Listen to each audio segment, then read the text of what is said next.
Welcome to Wine with Friends, where meaningful connection and thoughtful conversation are always present when you share wine intentionally.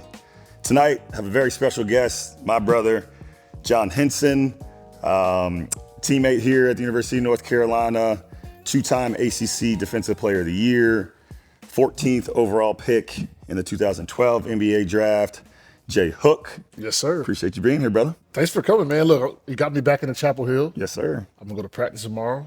They're happy I'm in town. So I came here for you, though. I appreciate Just that, brother. Straight up. I appreciate that. Got you. So when was the last time you were in Chapel Hill? Who? My mom used to live here. So she just moved away probably 3 or 4 years ago. So I was here all the time. So probably 2 or 3 years ago, I was up here. So, well, on behalf of everyone here in Chapel Hill, welcome back. Yeah, it's good to see you. Good to see you. Like I never left. Happy to be drinking some wine with you this evening. So I bought a bottle of Bordeaux with me tonight. I'm a big fan of Bordeaux wines. I know we talked a little bit earlier. You've typically been drinking Pinots, maybe some California Cabs, some things like that. Good news is we got a little Cabernet in this, a nice little blend here from Bordeaux. We'll talk about it later, but I just wanted to show you the interesting thing about this is it's a 2010. Good thing I didn't break that glass. 2010, which was the last year we played together. Yeah, that's dope. Which feels like a very long time ago. It does. But I will open this as you tell us more about what you got going on right now in your life, man. What you up to? I'm in the sports media world. I was done in NBA. I got a calf injury when I was on a 10-day with the Knicks, and that was all she wrote. And so I went to Puerto Rico for a couple months. Didn't love it. I came back and said, all right, well, that was fun. Career kind of over, per se. Got an opportunity to go to New York to be on this like sports gambling show. We were talking to from F1 to tennis to Nathan's hot dog eating contest picks. It was all encompassing. So, and that started my sports media journey. So now I call games for CBS and I do one-off things. I was just at ACC Media Day as well. I work for CW Network. So, it's been a smooth transition, thank God. So I stay busy, but I also have, still have my freedom. Sure. All right. So listen, we're gonna have to back up because we got a couple things that I didn't even know about. Okay. So I didn't know you signed a 10-day with New York. I did. And so during COVID, it was crazy. We had to get tested twice a day. I had actually went up there. So I went up there once. Okay. And they were like, "Hey, we need you to just prep because we're gonna sign you." They didn't end up signing me. So I went up there for 2 weeks for nothing. Go back home. They called me again and said, okay, this time we got you. And so I went back up there and I ended up signing the second time. And they had a bunch of injuries. They were like, hey, look, you're probably not going to play, but we need bodies. I said, I'll take the money. And sure. That's how it went. All right. So at that time you were coming from Detroit? Okay. Yep, Detroit. Dang. Season shut down in Detroit. I remember that day because we had just played Rudy. And one of our teammates, Sekou Demboya, was from France, and they were friends. Oh. And after the game, I don't know if you remember when Rudy and them were kind of kid or whatever, they did the French cheek kiss. So I'm sitting in the back of the locker room, and I just see everyone running around. They're like, get him off the court. Tell me more about your experience with that guy, because he actually played for the last team that I played for in France. Okay. Was the last team that he played before he went to the NBA. He's super talented. Almost too talented for his own good. Yeah. And so it didn't work out in the NBA because, sometimes I think people have a tough time transitioning. Yeah. Patty went to the NBA when he was probably young, not right? 17, 18 years old. I think he'll be fine, but we were on a bad team. It was a tough situation for him. Yeah. Coaches, transition front office. We had a new GM. So just unfortunate for him. But one of the more talented kids I've ever come encounter with that was, 19 years old. So that entire year, my entire first year in Limoges, all I heard about was this guy, Sekou. Mm-hmm. But they were all, unfortunately, they were not great stories. Yeah. They're about how he was getting into trouble in Detroit, yada, yada, yada. Yeah, he got caught speeding. It's tough, man. Like, I couldn't imagine. We were blessed to be in this bubble of Chapel Hill while we grew, Unfortunately, some people can't do that, and especially being from a different country, man, I know it was a tough transition. Sure. But he's playing now, somewhere. I think he's playing somewhere in Europe somewhere, and I follow him. I pay attention. So. Sure. But yeah, it's tough. It was tough, but he's really good, so that's funny. All right, so then didn't work out in New York. Mm-hmm. Cheers, bro. Cheers, man. Didn't work out in New York. Yeah, these are nice, man. Shout out to Riedel. They're not sending glasses for the show, but I hope at one point they do. Okay, I got a question. Just when we were Yes, here, does the glass change the taste? absolutely. Okay. Yeah, I just 100%. always people always say that. It's so funny because I just posted something today. This guy on Instagram, he has basically a show on Instagram where he opens a bottle of champagne and drinks the entire bottle of champagne. And you just like watch him through the process of drinking the Yeah. entire bottle to the face, which is hilarious. Yeah. And he posted a video today highlighting all of the ways and all of the vessels that he would drink champagne in other than a champagne flute. So he was drinking out of a crock. He drank out of a shot glass. He drank out of a mug. He drank out of something else, some other wild stuff, but he never drank out of a flute. So I know we're not drinking champagne, but a champagne flute is very tall, very narrow, and very closed off. Champagne is something that is very vibrant and very aromatic. And so to close it off like that, listen, I'm a wine enthusiast. No, I don't know this is everything like, about wine. I'm over here like. But let me yeah, tell okay, you, yeah. I was told that drinking champagne out of a flute is like going to the symphony with headphones on. So it's like you don't get to experience the full expression of it because it's not, you don't have an opportunity for it to open up, you know? It's like, it's all closed off in this little, now it does keep the bubbles a little bit more, which is cool, fine. But for me, I'd rather have the taste and the experience. So yes, glassware does matter. Okay. This is what company? Riedel. Riedel. Okay, I'm listening. Yes, sir. Because I'm, you know, we'll get into it obviously more, but you know, I got into wine because I was with some teammates with wine, so that's. Yeah, we're gonna talk about that in a little bit. Yeah. All right, so you got a little bit of a gambling show going on. I was about to say gambling problem. You don't have a gambling problem, right? Okay, all right. So you got the gambling show. Yep. You still doing that? No, so that's No, done. you're done with that. But Okay. I do some gambling content for CBS. I did a lot of stuff for them for the playoffs. So I give them my picks of the day. So that's fun for me because, you know, I get to put out these picks and my friends take them and like it's kind of cool. All right, so I gamble casually as well. Got the Yankees right now. Okay. You know, if I don't want to date the episode, but No, it's all good, yeah, man. yeah. It's So, all good. Yep. All right, so then some NBA and then college broadcasting and then the podcast now, or Yep. So yeah, I call games, most specifically ACC. So Okay. I've done Syracuse, I'm NC State games, I'm Miami, Florida State. And then now I do a podcast for 24/7. Essentially, it's just I bring on former teammates and people around the program, and we just chop it up. We talk about their Carolina experience and, you know, just get into all that stuff, what they're doing now and the team. And during the season, it'll be preview of the games. Got So it's fun. I get to kind of tap back in, and it's kind of cool catching up with everyone. Sure. That's been the best part of it for me. we just got to catch up last week, which was nice. Appreciate you having me on the show. Thanks for Go having check out that episode, by the way. That's a good one. Sure.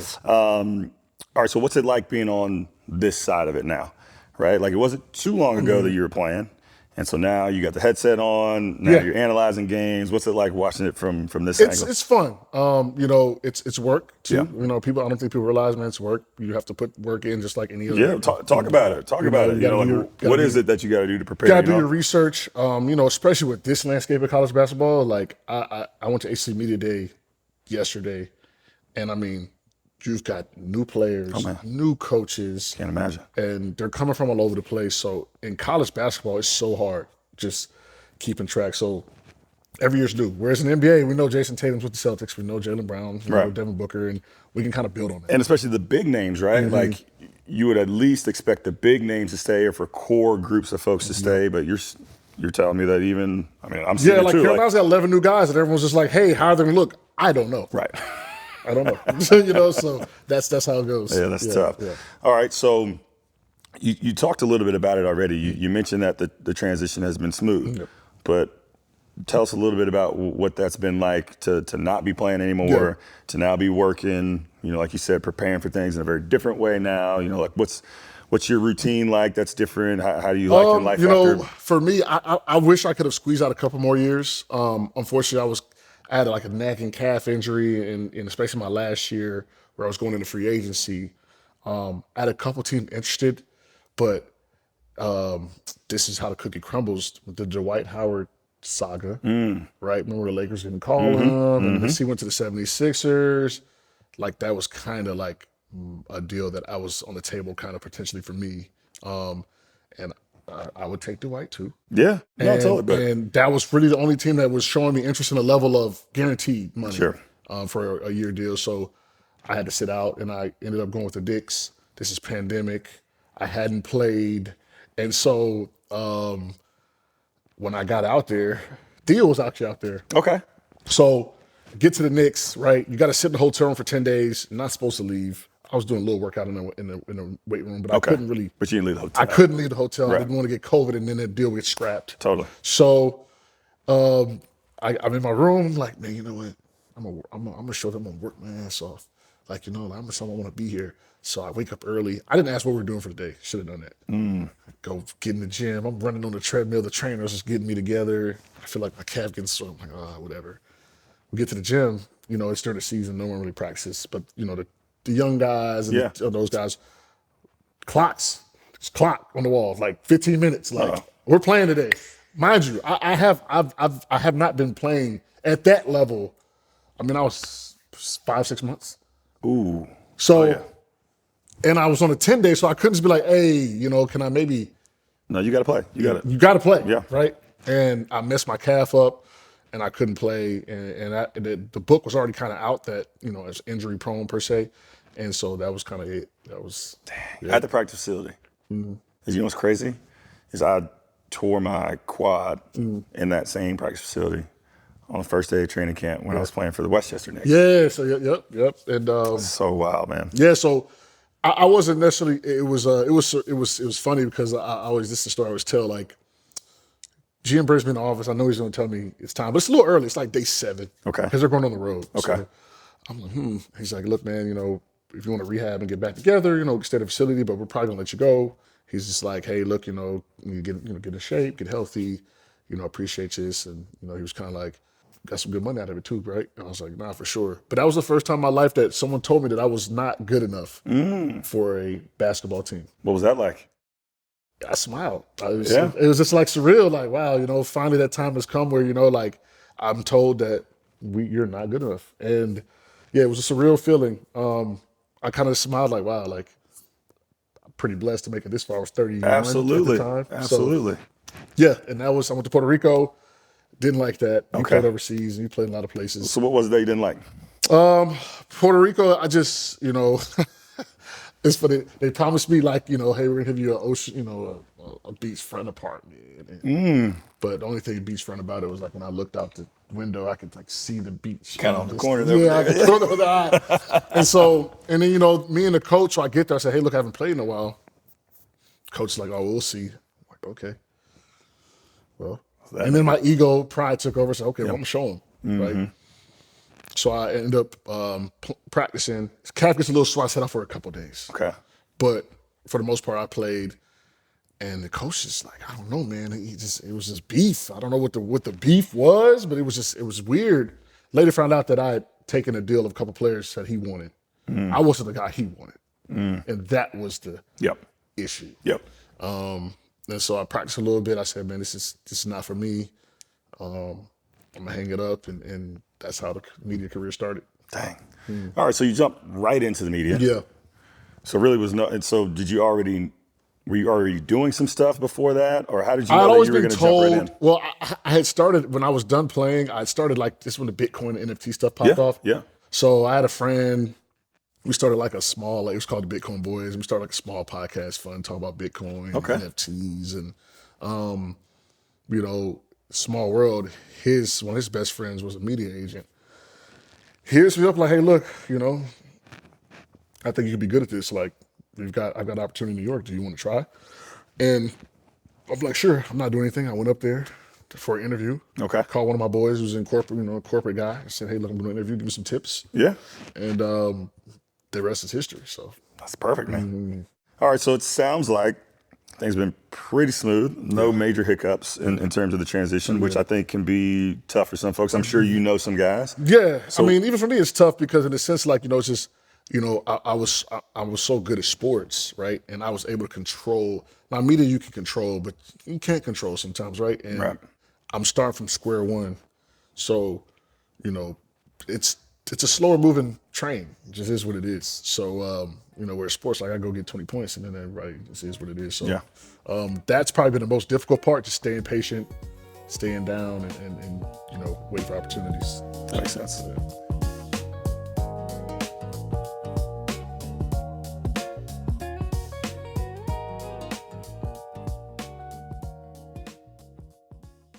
All right.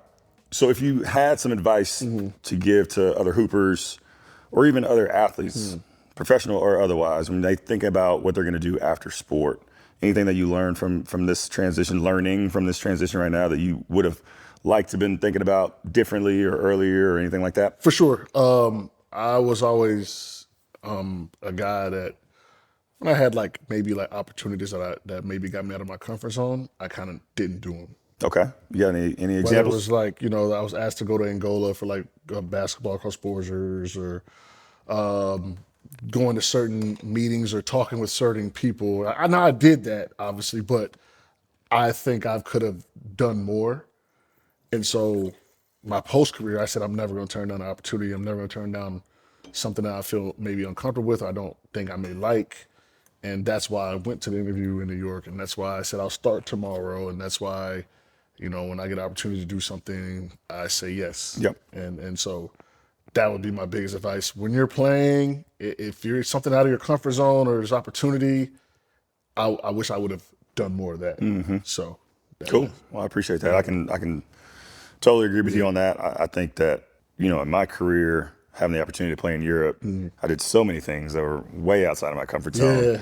And I'm so grateful for it because I think my experience got so much better. You got to experience so many more things and you learned a lot of things that you didn't like. You learned a lot of things that weren't going to work for you, but in that process, you can find multiple things that do work for you and meeting people who you have no idea how they're going to connect you to the next stage of your life, or it's just, to your point, this opportunity, this idea of opportunity, and just to be open to new opportunities. You just never know where things are going to go. Yeah, I mean, even being in New York, when I had to do the show when I did the show for 2 years, and I kind of stayed there for the summers for 2 years. I mean, I met lifelong friends that I only knew for a couple of years. So, step it on that limb and see what happens. There you go. All right, you heard it here. Do more. Be open to new opportunities. Yep. All right, so we're here, Chapel Hill, Carborough, at the Rabbit Hole. Shout out to the Rabbit Hole, this lovely space here that we love being Architecture is, I wish you guys could see, it's nice. The myth of the Rabbit Hole continues to grow, which I love. All right, what's it like being back in Chapel Hill? I know it's been a short time, and then what kind of things does it bring back being here in Chapel Hill about your time It here? brings back getting off on the exit, coming down, I don't know if that's 15501, I don't know what that is. Is that 15501? Coming down 15501. I remember Wegmans wasn't there when we were in school. Wasn't there. I know the Bob Evans me and my dad went to first weekend. Car got broken into, phone got stolen. At the Bob Evans? At the Bob Evans. Dang. Yeah, don't park on the back side. Park on the front side. But yeah, it just nostalgic. As I was riding down here, I'm just looking around, see what's new, and I'm looking at old spots and where I used to hang out at, and old the warehouse where I used to hang out at, and it was a good time, man. I loved my time here, bar none, not even close. Best time of my life. So I say that all the time. Yeah, not even close. Best 5 years of my life. Not even close. Exactly. All right, so what were some of those favorite moments on and off the court here at Carolina? I think the team camaraderie, just always being together. One of the memories that sticks for me with our year, we weren't playing well, and Dion was like, "Hey, look, man, I think we just everybody come to my house," and we just hung out and we just had a good time and got to really know each other. And I remember, I don't know if you remember that night, but I do because I was a freshman and I'm hanging with older guys and champions, and you guys are having a time, and just you guys are look, we're gonna figure this thing out. And so, we took that into the next years and kind of said, hey, look, we used to always be hey, look, if we all go, Roy can't kick us, can't suspend us all. We got to stick together, man. He's got to field the team. So, let's do this together. So, those are the moments that I just cherish and remember, and that kids aren't going to get anymore, man. It just is what it is. I mean, if I was making $1 million, he was making 1.5, he's making 200 and 300. We just wouldn't be that close. It just is what it is. Like I remember me and my roommates having to come together to buy stuff, right? Like, hey, look, we're gonna put our money together. It's definitely happening these Man, days. y'all hear this, man? We were like So, out here living yeah, check to check, these yeah. little check to checks, man, trying to Yeah, figure this thing for out. sure. So that's what I miss the most, man. And like obviously with my teammates, I'm still friends with everyone that I played with, and even if we haven't talked for 5 years, it's like we're still in school. So that's the best part about it.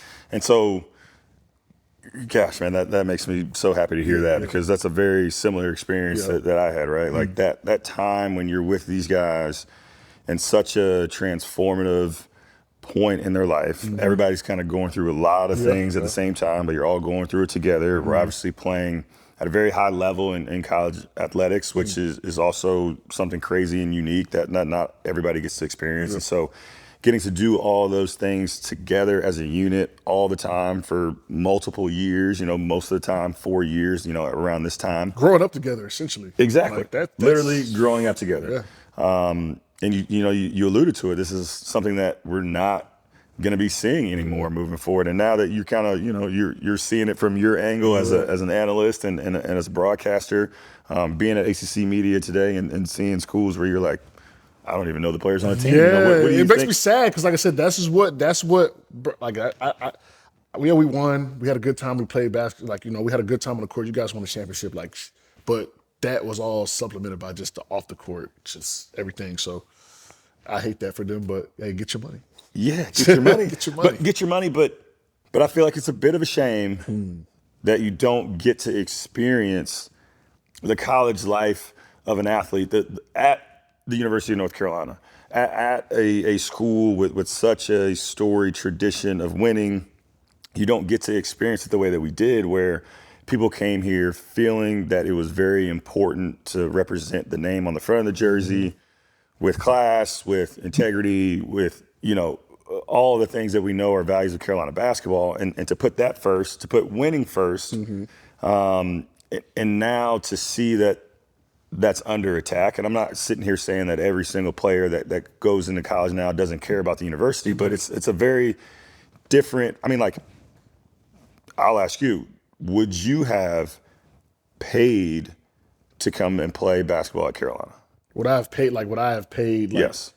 And I'm not saying paid $2 million, but like, yeah, for the opportunity to play at Carolina. Now, granted, of course, everybody's giving you scholarships, so I understand it's a little bit of an out of context question, but like, it feels like the people around our time felt very fortunate and privileged to have an opportunity to play at Carolina versus like, oh, this is another stop that's going to get me paid, and that's why I'm here. Yeah, I mean, for me, it was a no brainer. Like, to be honest, I was from Austin at the time. I was in Austin at the time. I wanted a UT. UT didn't work out with Rick Barnes. We had some issues over there, and my dad's just like, look, man, Carolina is on you. Like, you need to go see that. I'm 16, 17. I'm like, and he's like, nah, just Carolina. Yeah. And the moment I stepped foot on campus, like, it was like, okay, yeah, this is it, right? And then, back in those days, like, it wasn't like Coach Williams coming to you, like, he's not offering everybody, like, it's kind of like, if you don't move or like there's a couple guys he likes and he was honest, he's like, look, I want you. Yeah. And listen, I got these other guys I can't wait forever. Yep. Just being honest. And I know if I offer him, he's going to commit. Yep. And he told me that. I said, well, I want to come here. And then even when I was playing, there was a couple kids from right locally in Texas. He's like, look, I want this kid. I know this kid's going to commit, right? And, I told him, and he thought he was kidding. And he waited too long. And Pick somebody the else. legend of Marcus Page was born, right? There and you go. That's how it goes. And now he's here. And was Coach promising you playing time? Nope. Obviously wasn't promising you any money. He said, you got 2 years. You got 2 years, and then I got to recruit over you. He was honest. He was honest. So, and so I feel like that gets a little lost too, right? Where like that responsibility of dealing with the challenge, right? Of like dealing with the idea that someone else is right behind you, on your ass. You better have your shit together, And iron sharpens iron. Like, what's wrong with being in a situation where you don't start and you got to battle out for time and you're playing against somebody that's just as good or better than you, and then think about what that does to elevate your team. Yeah.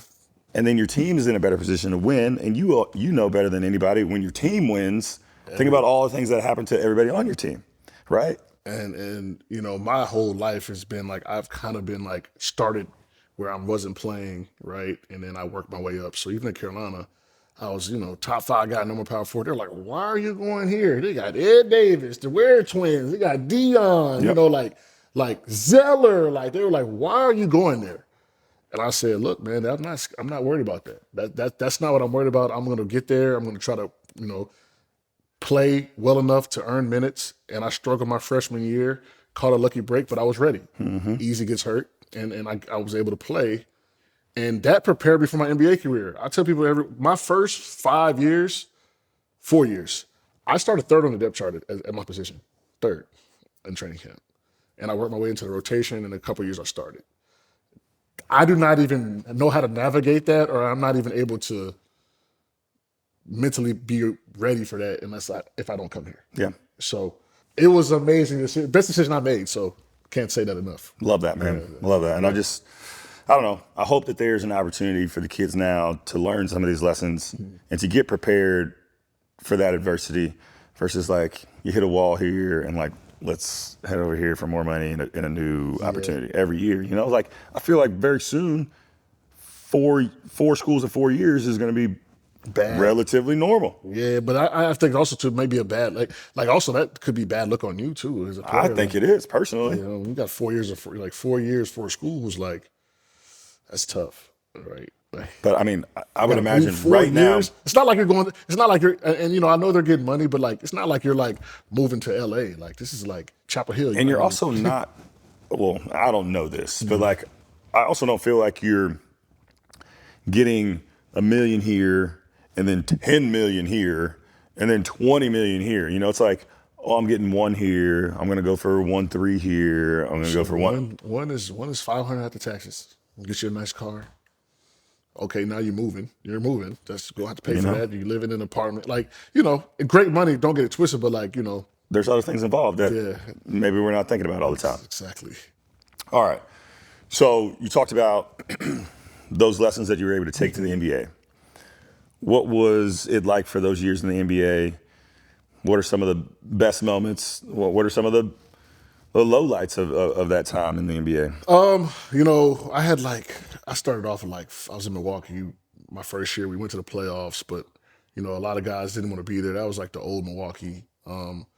So, you know, I had like 4 coaches in 3 years, my first 3 years, and then I had some stability with Jason Kidd. And That's that allowed right. me to, you know, get an extension and kind of further my career. And I was in Milwaukee for 7, 8 years, so that's like a second home to me. Okay. But yeah, the early years were tough. My second year I played a lot, but we were the worst team in the NBA. So, Dang. and in my third year, you know, I played well. I think for me, memorably, like the playoffs, I played really well against the Bulls, just like the D Rose, Gasol, Jimmy Butler, yeah. Bulls. Oh, yeah. And I played really well that series, and that just kind of changed my career trajectory, honestly. And, you know, we had a couple battles in the playoffs, and that's kind of what I remember the most, just like those playoff wins and just that intensity. And then, you know, like my 4th year, I had signed an extension, and I wasn't playing.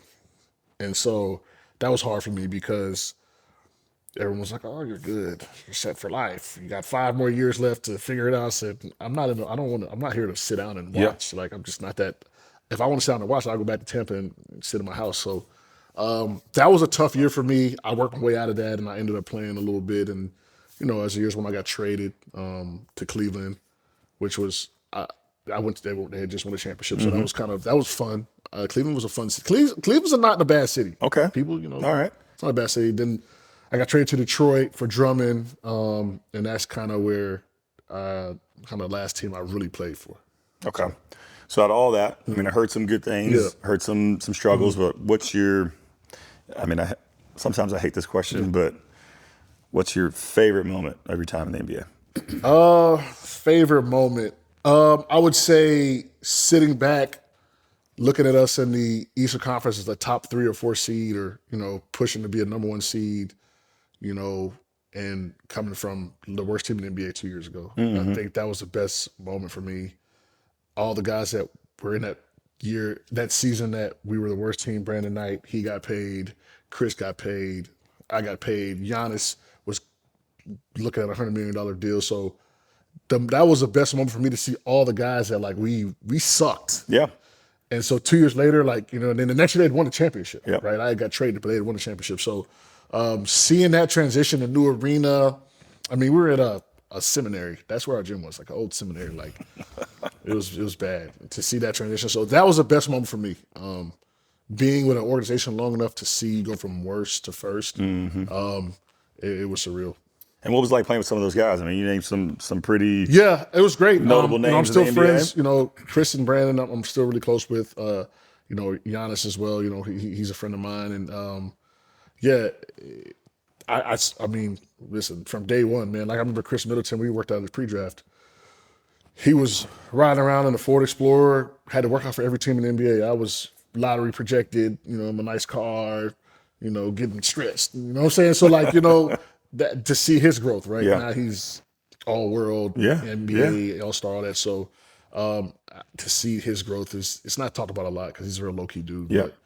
But, and then Giannis, I saw him from day one. He got off the plane. I was the first person he played one-on-one. No way. He couldn't get a shot off on me. But I'm coming off ACC defensive player. It's just I was a menace. That is interesting. Yeah. I've not heard that story. Yeah, so he couldn't get a shot off, but I could tell how savvy he was.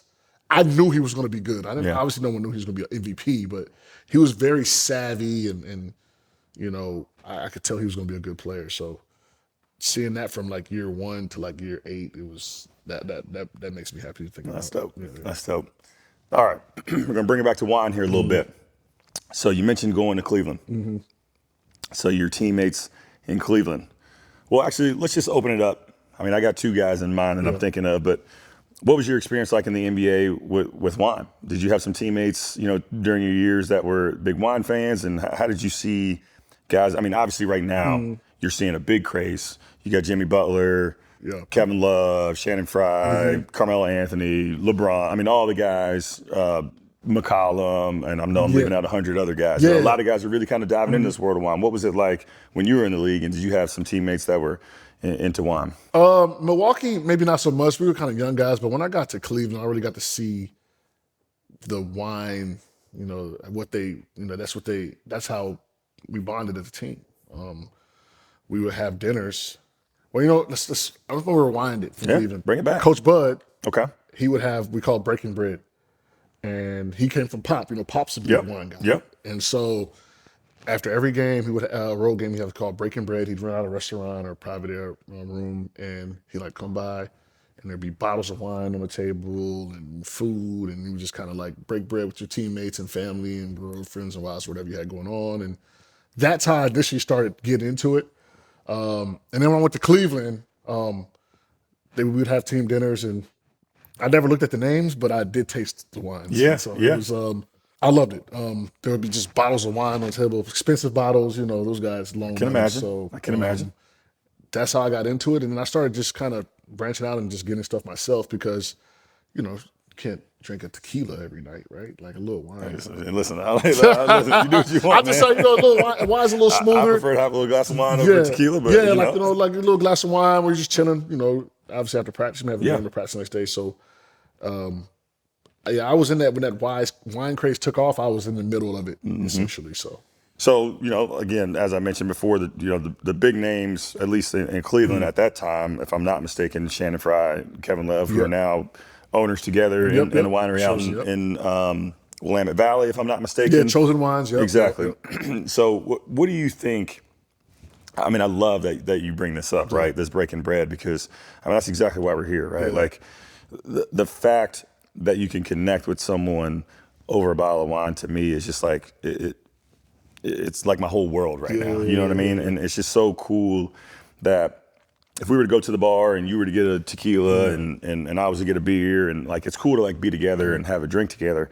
But the fact that we're sharing the same juice from the same bottle in a moment together, I don't know, to me that feels like a real connection. And I think that's kind of part of the food and wine culture that you see a lot in Europe and other places that I wish we saw a little bit more here. Yeah. So the question is what was that like for you to be in those dinners after games and such, the break bread? What do you think y'all gained from that? How important was that for y'all to come together as a team? And what did you see happening in those moments. Now I never thought about it, but now that I'm like diving into it, like, like for instance, man, like this is a thoughtful bottle of wine, right? You went there, you got the year. So like I feel like with wine sometimes it's like, hey, look, I got this bottle for, and it's just a different vibe. Like Yeah. usually when I'm at tequila on the rocks, like it's music playing, it's not really it's probably not an environment where I'm just gonna have a conversation, like say breaking bread. Right.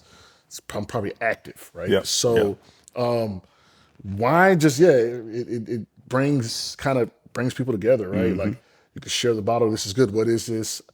I show you the app. I take pictures of good bottles of wine and I kind of store it. So when I go to the store, I look at what I like, and it's an interesting dynamic I never thought about. But wine definitely brings you to the dimly lit back room with a couple of glasses of wine, and just exactly. talking all night. So Exactly. that's nice. Yeah, for me, I just feel like it triggers a different part of your brain that just becomes a little bit more thoughtful and intentional. Yep.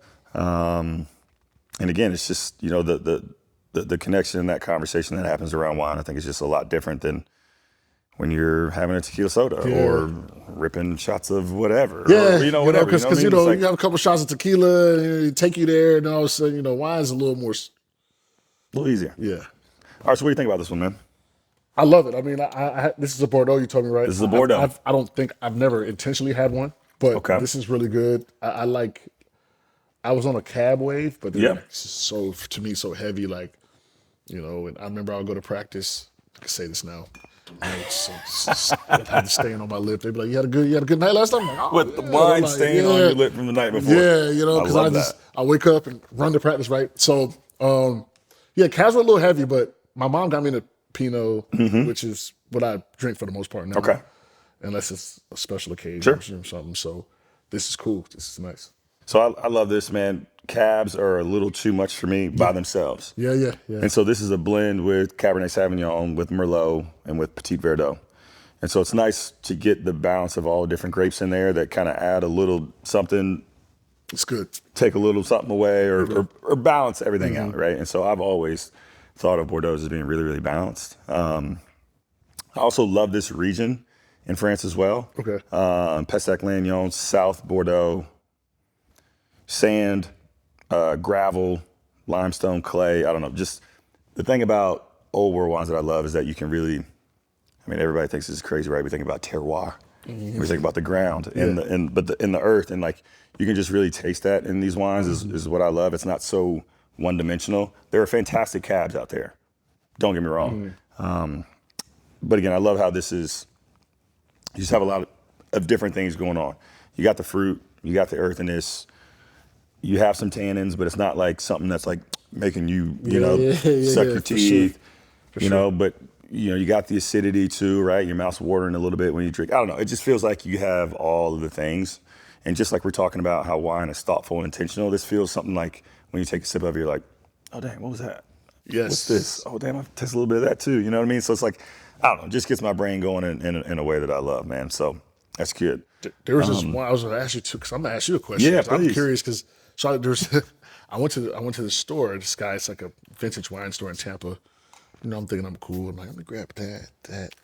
He's like, oh, so you like juice? You like grape juice? Yeah. And I'm love like, saying oh, what do you mean by that? And he's like, well, I grabbed some Camus. I just grabbed these generic, expensive bottles. Yeah.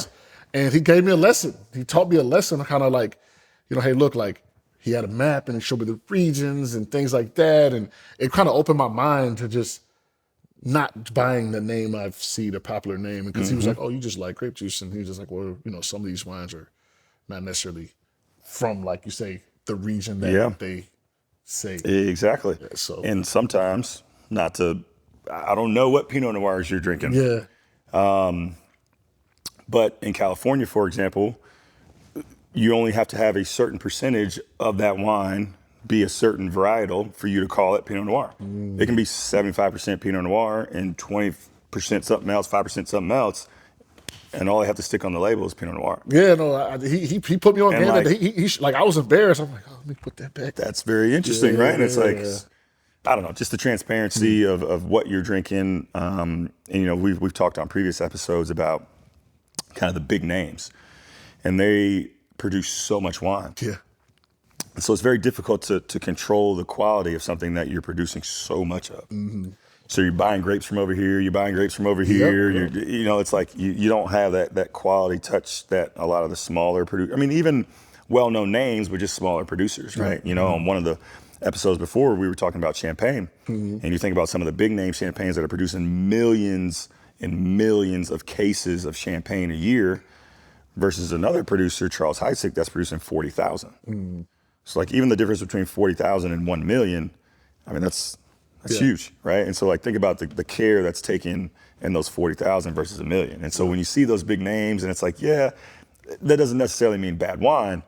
It's just a different experience. For sure. I'm with you. Like I said, he taught me a lesson that he was like, I was like, you know, I was grabbing the Camises and all those, you know, the duck horn. You know, I was just grabbing the stuff I see. And, you know, it was a good lesson. It helped me kind of understand that just because of a price and a name doesn't mean quality and taste. And so, you know, I always like to pick varieties, and whether it's a $20 bottle, $40 bottle, you know, I'll put expensive bottles up top and kind of go from there. So awesome. I love that. Well, I'm glad you're getting put on game, man. I love to see that you're, you know, interested in the world of wine and thinking about it. And so that's awesome. All right. Another question for you. What are you working on right now? What are you learning? What are you doing that's new? What are you doing that's exciting? I mean, like, what's getting you fired up right now when you wake up in the morning? You know, I stepped into the world of like kayak fishing. I don't know. Kayak fishing. I don't know if you saw my page or my stories. Like, no. last year I mean, I know you're a fisherman, but so like tell me more. I bought like this like 13-foot like one-man kayak, and I'd like, you know, I take it out on the water and got a fish finder, and you know, like I don't know, like that's kind of been my interest. I just moved to a coastal part of town. Okay. So I'm gonna have to transition into, you know, in intercoastal, which is kind of like the channels, shallow water, and all that stuff. So I'm transitioning into that. But all right, so put us on game. Are you transitioning from deep sea from to like freshwater, like lake? Okay. Because I don't know anything about fishing. So like lakes. So like, you know, essentially, I was used to be on a lake and we were catching bass, and that type of thing. So now I'm gonna be on a canal per se, where there's like saltwater fish and redfish and trout, and it's a little easier to fish because saltwater fish are a little more aggressive. And, you know, non-discerment. They have less discernment with the lures. Whereas like bass is like, I mean, you could buy $500 rods and thousands worth of stuff and not catch anything. Right? Interesting. So that's probably what I'm most, you know, without my job, you know, not in the media or whatever space. That's what I'm doing. I'm on YouTube just watching and love that. You know, I have to actually get another type of kayak, so I'm looking at those, and so that would be my hobby right now. Yeah. That I'm into. And so I've known that about you for a long time. Yeah. But what is it that you get when you're out there in a kayak, on a boat, wherever? When you're out there fishing, what is it about it that you just love? You know, I go out with charters a lot. Okay. And it's cool, but you're still with someone, and it's still, you know, you're still, you know, I usually invite a friend out or something. So it's just a group of us. Like when I'm on that kayak, it's me, myself, and I. I put a podcast on sometimes. I got like a speaker, and it's just, you know, I'm not on my phone, and it's almost like a form of therapy for me. Gives me a reprieve from the world, a break from the day-to-day life. You're on the water. You don't know what you're going to catch. You don't know what you're going to see. And it's more therapy than anything. Like I could be out there and not catch anything and have a wonderful day. So that's why I really do it. It almost like taps into this, like, I don't know, primal being that we have of just, I can see that. Going out there fishing, and it does tremendous things for my mental, and so I enjoy it. That's awesome. Yeah. I got to get out there, man. Might be in Florida this year. We got the Hills playing down there. So how far are you from Fort Myers? 2 hours. I'm gonna come down. Thanksgiving. Come down. So Yeah, take so us I'm north 2 of hours there. south. I'm 2 hours You're north. 2 hours south. Yeah, so I'm gonna come down for that. Come down. Yeah. All right. Well, Jay Hook, man, I appreciate the time. I think it's, again, man, just thinking about the connection that we had on and off the court at our time at Carolina. Sure. Being able to sit down here and connect again, man, I appreciate it. Thank you for your time. I love you, brother. I love you, brother. Hey. Cheers. Cheers.